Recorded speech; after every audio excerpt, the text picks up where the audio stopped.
With the Advantech subfloor assembly, you can be sure that you're building a reputation on something stronger. And the best builders, well, they may always stand apart, but they never stand alone. So ask yourself, are you bringing your A game?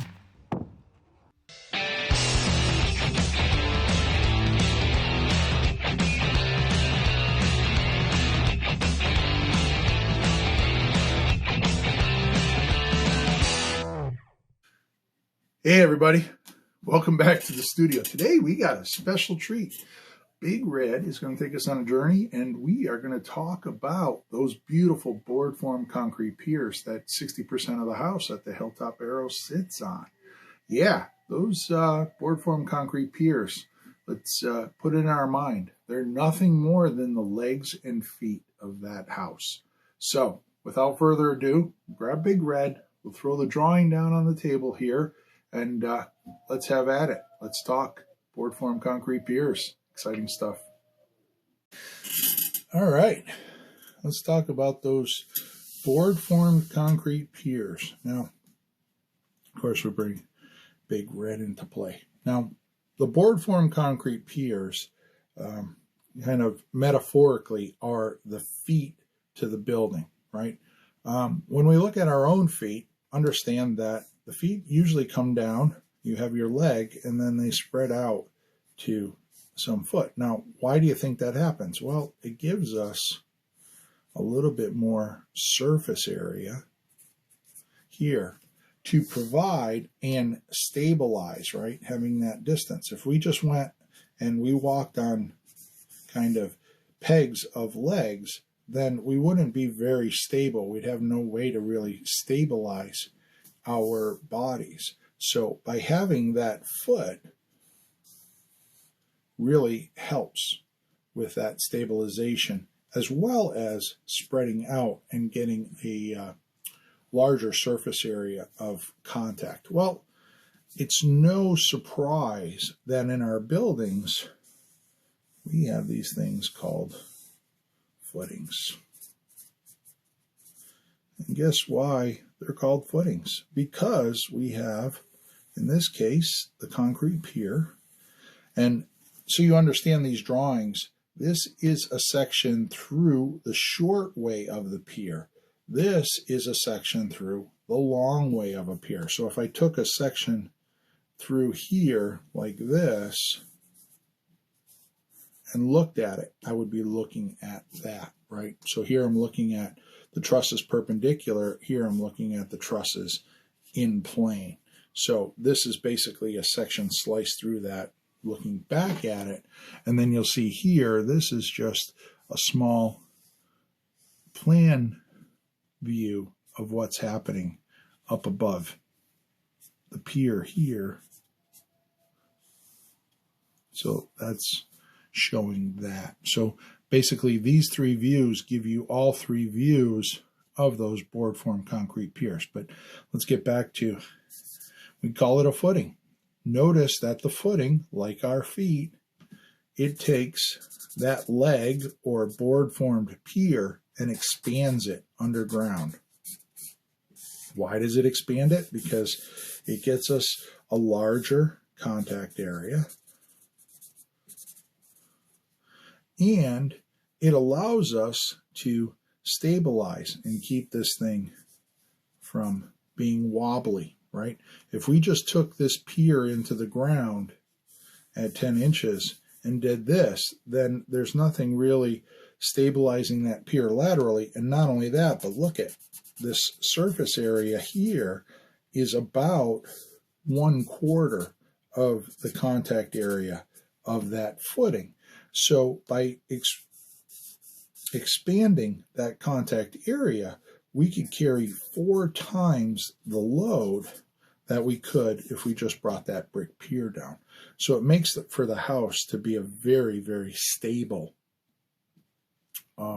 structure by expanding and putting that concrete footing in. And it's all buried below grade, so it's nothing you see. You just see the beautiful concrete pier rising up out of there. But one of the challenges for the structural engineer is that not only do we have the footing in the brick pier, but they're going to get cast at different times.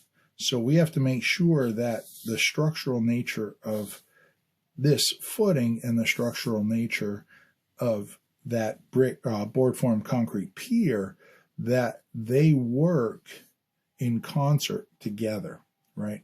So you can see here that this board formed concrete, or the footing here, I'm sorry, it has a series of horizontal bars. Those are running lengthwise. Those are these bars here. You can see running across.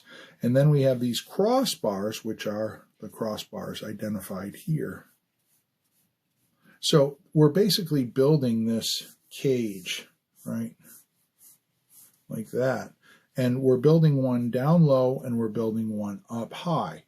And that basically provides the stability in that lower footing to the footing itself, right? So that's stabilizing the footing and making the footing a very strong and rigid structure.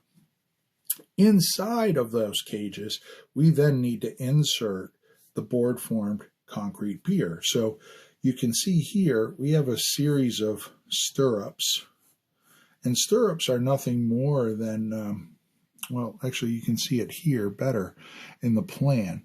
So we have these 6 reinforcing dowels that come up, and then we have the stirrup just basically wraps around and ensures that those 6 dowels, so if we drew those 6 dowels and those go up like this, right? I'm drawing this in 3 dimension. Then that dowel comes and wraps around, and it wraps around there.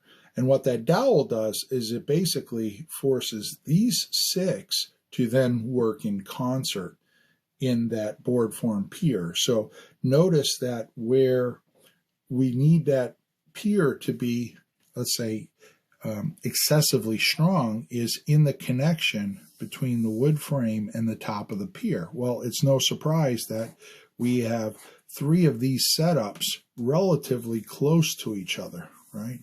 So they're basically like that. And the reason for that is we want to make that brick pier, or I just keep saying brick, board formed concrete pier, very rigid up at the top, because that is where we're going to insert these Hilti bolts, and those bolts are going to go down into that, and those bolts are what connects our 2x4 plate here on top of the pier. So we have this strong connection of the bolts are getting pushed down into the concrete board formed concrete pier. Well, we need to make that pier very strong, because that is where we're making the connection to our wood frame. So we strengthen it by having that series of stirrups up there. We also have this series of vertical bars, and we see there's some additional stirrups that are happening along the way. But notice that these bars, they don't stop at the bottom of the pier. They actually go all the way down into the footing, right?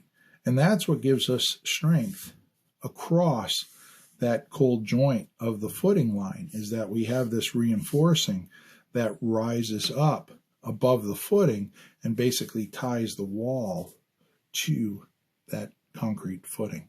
So that makes that a very rigid connection. So the top of that board formed concrete doesn't want to rotate off of here and break off of the footing.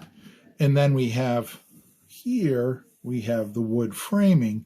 You can see it's very similar to if this was a full foundation wall, that we just have our pressure treated plate, and it sits down. It gets attached by those series of Hilti bolts that we talked about. We also have an angle here that we tie into the top of the plate, and it folds up onto the inside of that double LVL beam. If you go back and look at the floor framing, you'll see how that floor framing ties into the board formed piers. But we have that angle that then ties the LVL beam to the mud sill. The mud sill is tied to the upper board formed concrete portion of the wall. via those Hilti bolts. The reinforcing bars here then tie the board formed concrete pier to the footing. The footing exerts the load onto the ground, and of course, the ground resists. And that's why your building stands up. So, anyways, hopefully you enjoyed that. Stay tuned for a quick slideshow. Always a treat. And again, until next time.